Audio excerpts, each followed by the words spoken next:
Simonu Ekpa stood before Fayarvi District Court and calmly admitted what the world has only speculated. He is the Prime Minister of the Biafran government in exile. But this was no ordinary confession. With unwavering conviction, he unveiled why he took on this role.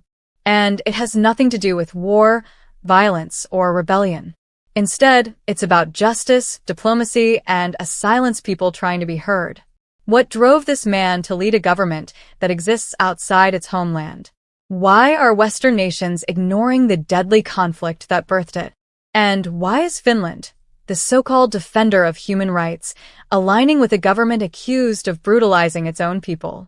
Simon Nyokoeka's revelation could change everything from how the international community views the Biafra question to whether you will still believe what the mainstream media has been telling you. This isn't just another headline. This is a fight for survival. Simon Ekpa admitted in Fayarvi District Court that he is the Prime Minister of the Biafran government in exile. He explained that his appointment followed escalated violence in the southeastern region of Nigeria and the aim was to diplomatically pursue Biafra's independence. Simon Eka stated that he was elected into the position after being contacted by concerned Nigerians and emphasized that the Biafran government in exile was established to inform the international community about attacks on Biafrans, not to incite violence. He clarified in court that the Biafran government in exile's objective is peaceful and political, not militant, focusing on global diplomatic engagements, including contact with members of the United States Congress, though his planned U.S. visit was canceled due to his arrest. And now the world is watching. Simon Eka did not deny his role or affiliation with the Biafran government in exile in court. Instead, he defended it as a democratic and peaceful body, pursuing self-determination for Biafra through nonviolent means. This courtroom revelation received minimal coverage in Nigerian media despite its significance in Simon Eka's ongoing legal battles in Finland and its broader implications for the Biafra movement. Dr. David Yono Matsenga, a Ugandan human rights activist, criticized Finnish President Alexander Stubb for hypocrisy, accusing Finland of aligning with Nigeria despite its poor human rights record while claiming to uphold international law. It started as a moment of silence in the courtroom of Fayarvi District Court in Finland, but quickly evolved into something more profound, a confession, a clarification, and perhaps even a revelation that could alter the way the world views the struggle for Biafra. At the heart of this dramatic moment was Simon Nyokoeka, a man who has been on the headlines of both admiration and controversy. What made this courtroom appearance particularly striking was not just that he admitted to being the Prime Minister of the Biafran government in exile, but that he offered a calm, firm explanation of why this government was formed in the first place. To fully grasp the weight of Simon Nyokoeka's statement, one must first understand the circumstances that led to this moment. The southeastern part of Nigeria, home to the Igbo people, has been engulfed in waves of violence, marginalization, military invasions, and deadly clashes between pro-Biafra supporters and Nigerian security forces. This violence, according to many locals and observers, did not start overnight. It is the result of years, if not decades, of tension, mistrust, and aggressive military presence. The people in that region have often complained about being treated like second-class citizens in their own country. These tensions have only intensified in recent years, especially following the arrest and prolonged detention of Nami Okakanu, the leader of the indigenous people of Biafra. Against this backdrop, Simon Nyokoeka made it known in court that he was not operating as a lone actor. He stated clearly that he had been contacted by concerned Nigerians both at home and abroad who were troubled by the escalating violence in the southeastern region. It was through their urging, according to him, that the Biafran government in exile was born. He emphasized that this was not a self-imposed title or a fantasy role. It was a responsibility he assumed following a collective decision made by others who believed that something had to be done. So, what exactly is this Biafran government in exile? According to Simon Nyokoeka, it is a diplomatic body created to inform the international community about the attacks, the killings, and the oppression that Biafrans are experiencing in Nigeria. Its formation was intended to provide a legitimate organized platform through which the grievances of Biafrans could be communicated to global powers without the baggage of militancy or violence. That distinction is crucial, and he repeated it in court. The goal of the Biafran government in exile is peaceful. It is political. It is diplomatic.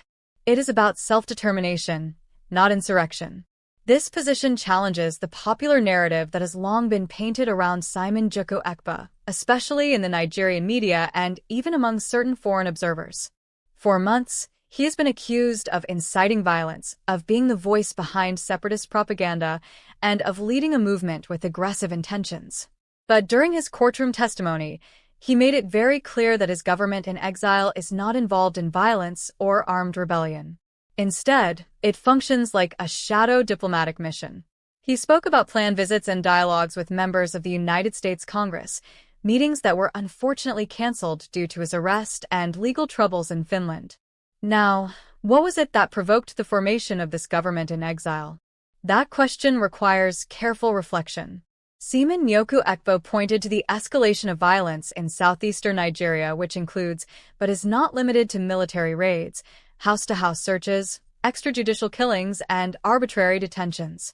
Local reports from areas like Orlu, Aba, Ihiala, and Enugu have repeatedly confirmed that armed confrontations between Nigerian soldiers and pro-Biafra groups have left civilian populations deeply traumatized. Women have been widowed. Children have been orphaned. Whole villages have been deserted. It is this reality, this humanitarian disaster unfolding quietly while the rest of the world looks elsewhere, that Simon Joko Ekpa claims prompted the need for a body that could speak for the voiceless. However, this admission in court also comes with consequences, both legal and political. Legally, Simon Joko Ekpa's role in a government that is not recognized by the Nigerian state can be used against him in the Finnish court. His opponents argue that this admission confirms his involvement in a secessionist movement which violates certain international norms depending on the laws of the host country. Politically, it raises new questions for Finland itself. To what extent should it involve itself in the internal matters of another sovereign state? And can it claim neutrality or adherence to international law while aligning itself with a government accused of human rights abuses? This is where the voice of Dr. David Yono Matsenga becomes significant. A Ugandan human rights activist known for his outspoken positions, Dr. David Yono Matsenga criticized Finnish President Alexander Stubb directly. He did not mince words.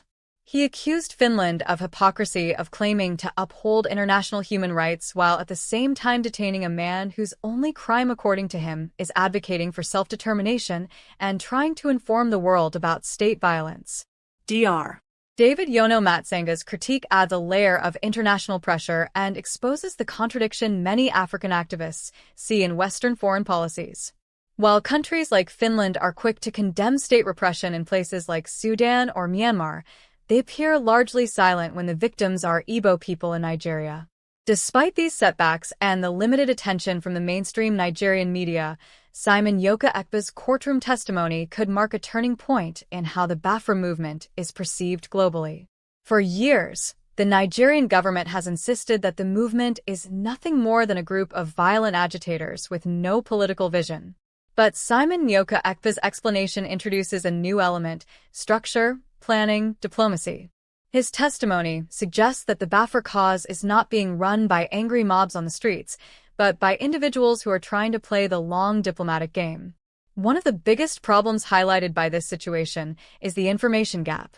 For so long, the suffering of Biafrans has been underreported, dismissed, or even intentionally hidden.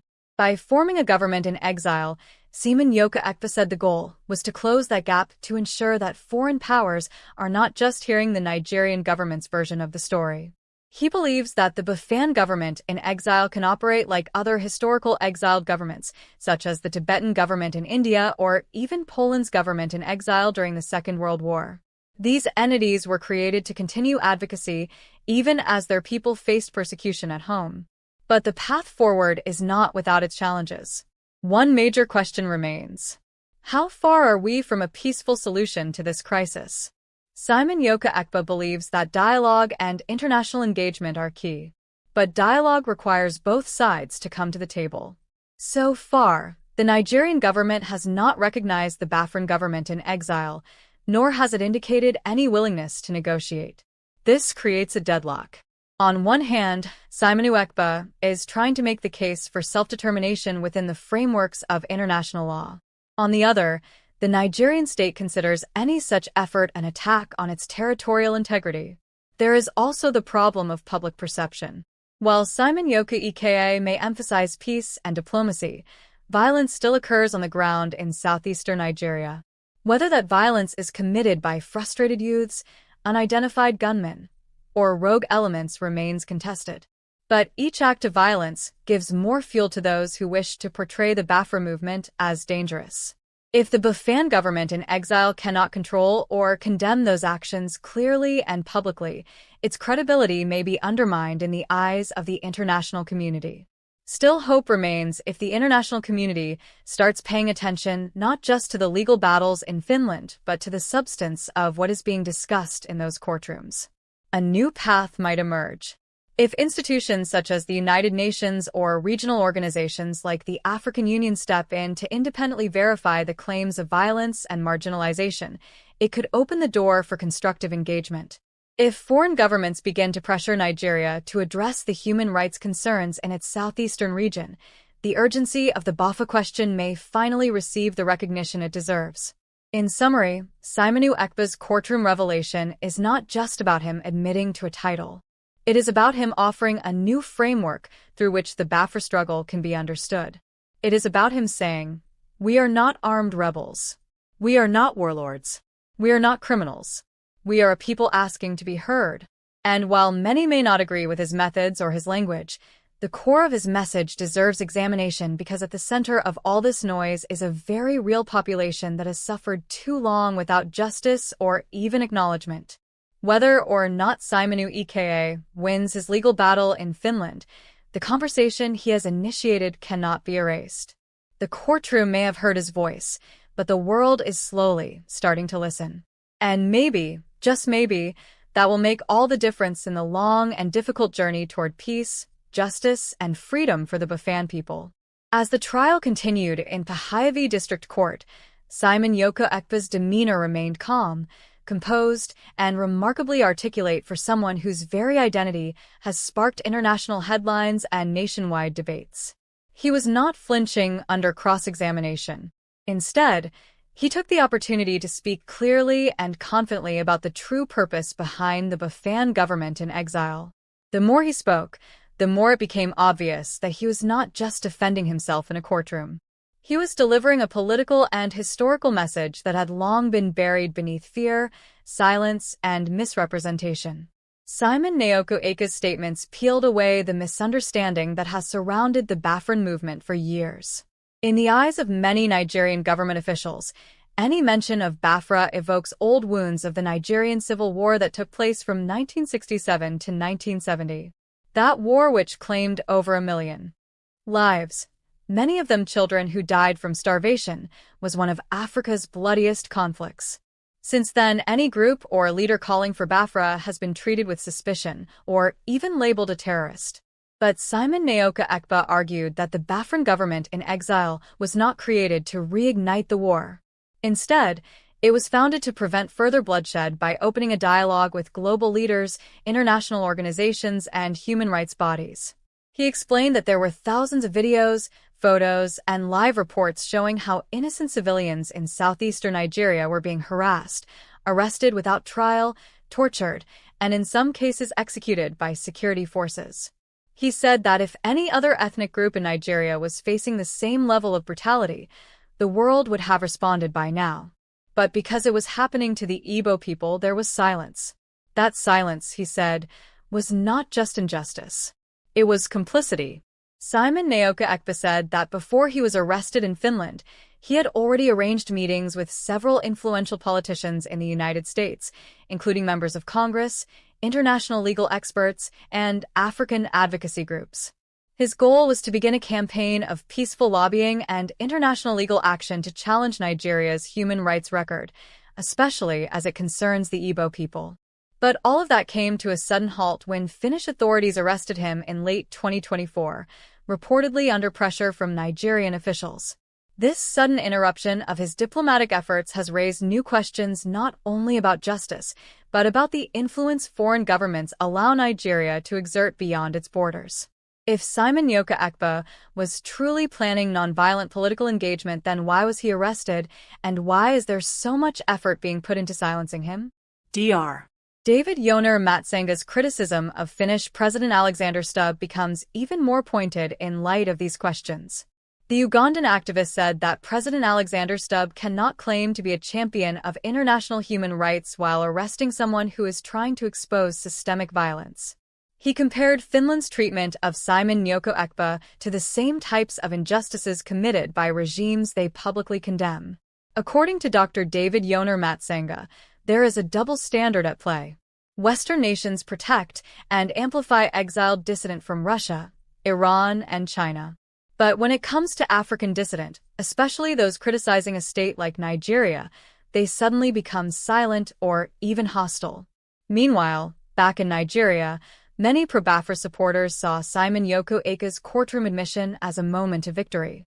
For years, many of them have followed him on social media, listened to his broadcasts, and viewed him as a voice of the oppressed. Now hearing him publicly state under oath that his role was peaceful and political, not militant, gave them a renewed sense of legitimacy. Some took to online platforms to thank him for telling the world the truth, while others began calling for international organizations to take his testimony seriously and launch independent investigations into crimes against Biafrans. But that optimism was not universal. The critics of Simon Nyoka Ekpa quickly pointed out that regardless of what he says in court, there have still been violent incidents in the southeast. There have been gunfights, police stations burnt, and allegations that unknown gunmen operate under the banner of Biafran freedom fighters. The Nigerian government has consistently blamed these acts on supporters of Simon Nyoka Ekpa, even when direct links are absent or unproven. This in turn has further complicated the public understanding of what the Biafran government in exile truly stands for. Simon Nyoka Ekpa addressed this as well. He stated clearly that any act of violence committed in the name of Biafra was not endorsed by him or his government in exile. He challenged both the Nigerian media and international observers to separate the legitimate political efforts from criminal activity. He even accused the Nigerian government of deliberately allowing chaos in the southeast to justify increased military presence and paint all Biafra advocates as terrorists. According to him, it is a classic case of using propaganda to kill a cause that seeks justice. He urged the Finnish court and the international community to distinguish between personal political advocacy and violence carried out by groups he does not control. This is a crucial point because under international law, self-determination is not illegal. What is illegal is terrorism or inciting violence. By defending the Biafran government in exile as a diplomatic body created to raise awareness and seek peaceful solutions, Simon Nyoka Ekpa is trying to reposition the Biafra movement on the global stage. Still, questions remain. What happens if Simon Ekpa is convicted in Finland? What precedent does it set for exiled political leaders around the world? And will his testimony lead to any serious action by international organizations or simply fade away as one more ignored African struggle? Another important aspect of this unfolding story is the Nigerian government's reaction. Officials in Abuja have kept largely silent about Simon Nyoka Ekpa's courtroom statements. There's been no official rebuttal, no press release denying his claims, and no direct counter-narrative presented to the international community. This silence is suspicious for many analysts who believe that the Nigerian government prefers to deal with the Biafra issue through backdoor diplomacy and state repression rather than through open dialogue. It is this lack of transparency that fuels the legitimacy of the Biafran government in exile in the eyes of many Biafrans. They argue that if the Nigerian government has nothing to hide, then it should allow international investigators to visit communities in the southeast and publish their findings. It should allow Biafra supporters to assemble peacefully. It should respect court orders regarding the release of Nnamdi Kanu, but instead they say it continues to use brute force. Simon Nyoka Ekpa's trial may still take months to conclude, but the narrative has already shifted. No longer is he merely seen as a controversial online activist. Now he has been recognized in a courtroom under oath as the head of an organized political entity dedicated to peaceful advocacy. Whether or not the world listens is yet to be seen, but the opportunity has been presented. In closing, the real story here is not just about one man. It is about a people who have been crying for justice for over 50 years. It is about a nation that existed once and longs to exist again. Not through war, but through the ballot, diplomacy, and international recognition. It is about the power of words spoken in court and the ripple effect they can have across continents. Simon Eker has made it clear where he stands. The question now is whether the world will have the courage to stand still long enough to listen. If his testimony leads to more pressure on Nigeria to uphold human rights, if it leads to a conversation at the United Nations, if it results in visits by human rights groups to southeastern Nigeria, then perhaps the Biafran government in exile has already begun to achieve its mission, one courtroom at a time. This is the end of our news update.